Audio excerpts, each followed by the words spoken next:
বর্ষাকালটা অনেক ক্ষেত্রে বিরক্তির কারণ হলেও কিছু ক্ষেত্রে কিন্তু বেশ ভালো লাগা, যেমন ধরো ভালো ইলিশ মাছটা বা তালের বড়ার জন্য এরকম পাকা টুসটুসে তাল, এটা কিন্তু এই সিজনেই একমাত্র মিলবে।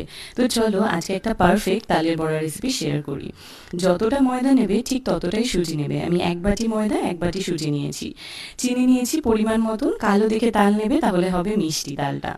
আর তারপর 1 বাটি ভর্তি করে নারকেল গুঁড়ো, যত নারকেল গুঁড়ো মুখে পড়বে ভালো লাগবে। শুকনো ইনগ্রিডিয়েন্টসগুলো সব মিশিয়ে নিয়ে দেবো এখানে 1 বাটি তালের পাল্প, আর দিয়েছি একটা কলার পেস্ট। বেশি কলা দেবো না, তাহলে তালের বড়ার বদলে কলার বড়া হয়ে যাবে। তো তালের গন্ধটা ভালো থাকবে যদি কলাটা কম দাও।